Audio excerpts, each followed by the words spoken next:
كنظن الظاهره ديال تغيير المدربين بالنسبه لي انا ظاهره غير صحيه. بالنسبه للفريق الرجاء البيضاوي كنظن بعد الذهاب ديال زيمباور، المجيء ديال المدرب البوسني زفيكو، بعد الذهاب ديال زفيكو جيناني، واحد دابا كاين سابينتو، فكندور ظاهره بالنسبه ليا ماشي صحيه بالنسبه للفريق الرجاء البيضاوي اللي كيلعب على عده واجهات، خصوصا عصبه الابطال الافريقيه، لان كل مدرب عنده استراتيجيه ديالو، عنده سيستيم دو جو ديالو، عنده ستيل دو جو ديالو.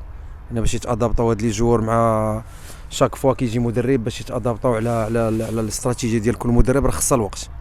كما كتشوف دابا بعد الذهاب ديال زفيكو كنظن جا جيناني حقق ثلاث مباريات 3 انتصارات، جا سابينتو دابا الان 4 مباريات بدون انتصار، 3 تعادلات وهزيمه.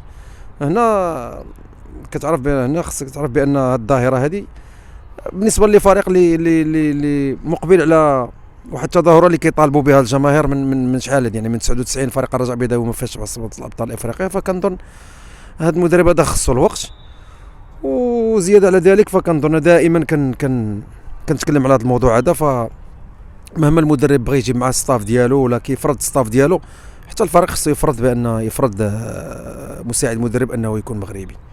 لان شوف دابا واحد لا بيريود كان كيكون مدرب فيما كان كيكون مساعد مع مغربي، فما كتلقاش مشكل. يعني دائما كتلقى فاش كيمشي المدرب كتلقى يعني مغربي، يعني او ابن الفريق كتلقاه في الوقت اللي كتحتاجه.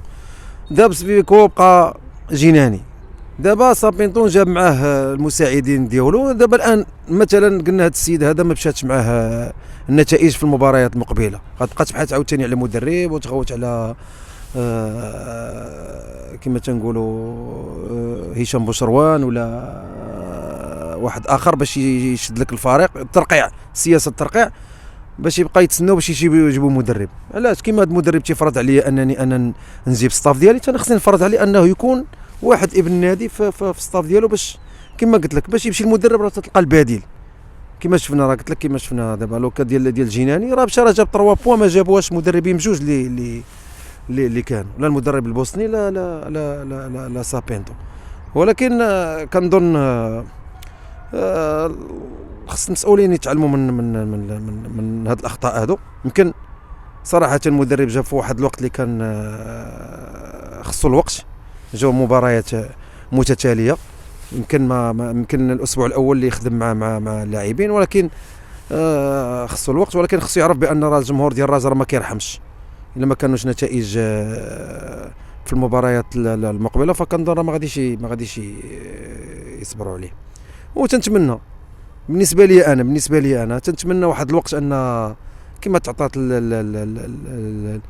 الفرصه لجمال سلامي، يوسف السفري، واحد لا بيريود عطيف جريندو، وابانوا على الكفاءه ديالهم وحققوا نتائج ايجابيه مع فريق الرجاء البيضاوي.